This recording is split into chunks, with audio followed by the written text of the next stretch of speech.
Well, Defense Secretary Leon Panetta is back on Capitol Hill for a second day of budget hearings.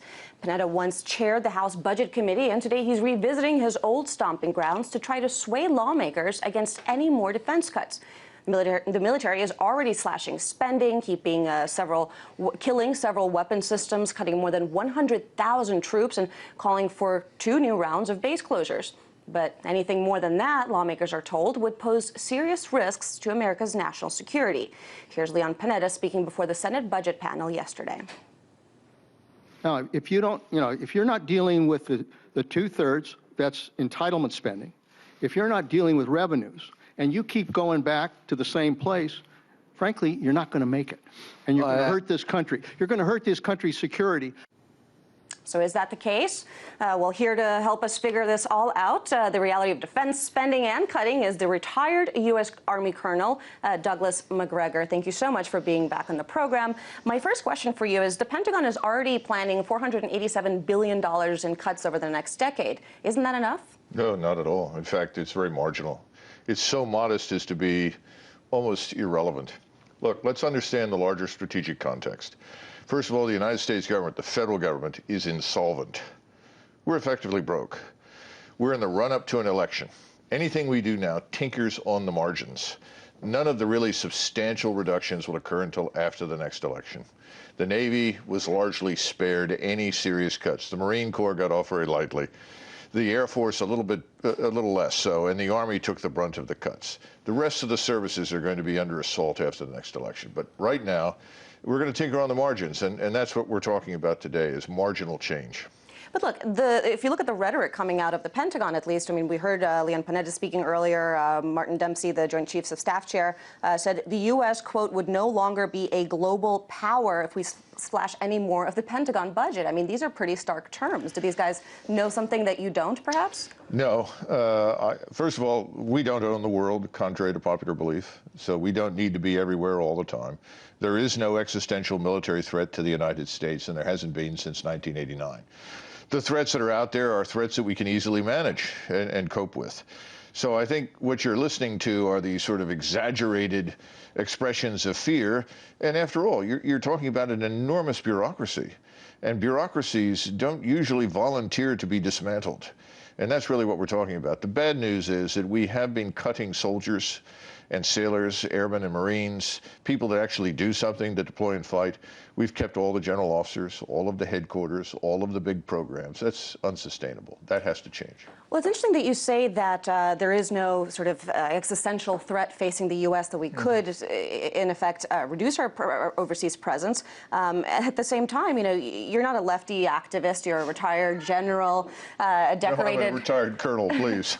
Sorry, a colonel, a decorated combat veteran. Yeah. But most Americans, you know, don't necessarily have that experience. Most lawmakers on Capitol Hill don't have direct military experience. And so when the head of the Pentagon says, hey, guys, this is a big danger, we need more money to fix it, I mean, how are people expected to see through that? Well, they need to, because first of all, none of the general officers or the admirals that you have today have risen to their positions as a consequence of a war, of having done anything. We haven't faced an opponent with armies, navies, air forces, air defenses. We're talking about some of the weakest adversaries we've ever encountered, certainly the weakest since probably the Mexican War, the Spanish-American War. And they're not even organized. So these people are not where they are because they've demonstrated some remarkable performance or capability under fire. Absolutely not. They are part of a bureaucracy. They are due course promotees, and in most cases they've been promoted over the last 20 years because of their willingness to go along with essentially whatever their political bosses wanted, regardless of whether or not it made sense. So who's the political boss of, say, Leon Panetta? Well, Leon Panetta, I think, went over to defense with the best of intentions to do things that made sense. It looks like he's capitulated. He's essentially hung it up. He's decided it's too hard, and I suspect that after the election he will be gone and someone else will come in who has to clean it up, because this is an overly large bureaucratic mess. We are stretched all over the world. It's costing us an enormous quantity of money, and the world has recovered. This is not 1950, 1960, or 1970.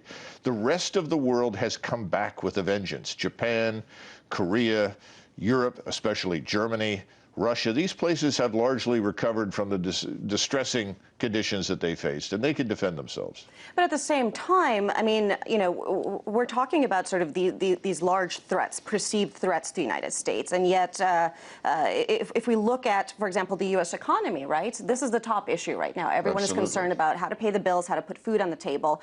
They're not necessarily concerned about how stretched our military is and, you know, what bases need to be closed and whatnot. How do you bring home to the American public that these overseas experiments, projects, spending is directly tied to their day-to-day lives? Well, first of all, I think we need to give the American people a little bit more credit than they're getting these days. Less than 15%, according to the most recent polls, of the American population favors any sort of military action against Iran. That's a dramatic drop Well, from where we were. 58% according to Pew.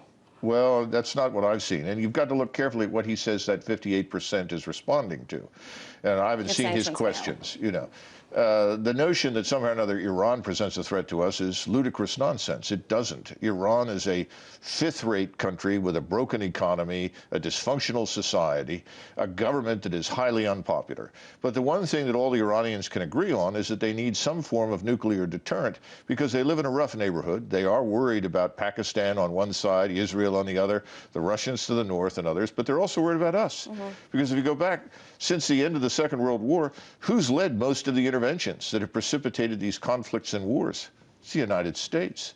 They have a legitimate concern that we may attempt to intervene in their country. I'm not saying that I welcome the arrival of a nuclear deterrent, but I can certainly understand it from their perspective. But that doesn't change security here at home. It doesn't threaten us.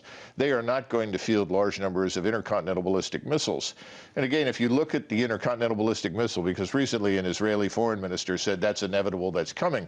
If they try to launch it, it has to fly over Russia, Ukraine, and a number of other countries that are not going to be very friendly to Iran if they are informed that an intercontinental ballistic missile is about to be launched at the United States over their territory.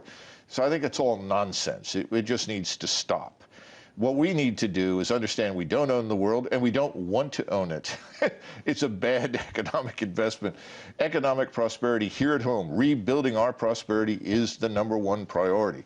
The military needs to shrink. We need to go back to defending the United States and its concrete, tangible interests. That's very different from maintaining a large military establishment designed to intervene on a moment's notice in other people's countries. All right. Well, interesting point of view there. And unfortunately, it doesn't seem like it's one that's necessarily shared by a lot of folks over on Capitol Hill or running for the White House. But as always, thank you so much for your time. That was decorated combat veteran and retired U.S. Army Colonel Douglas Macgregor.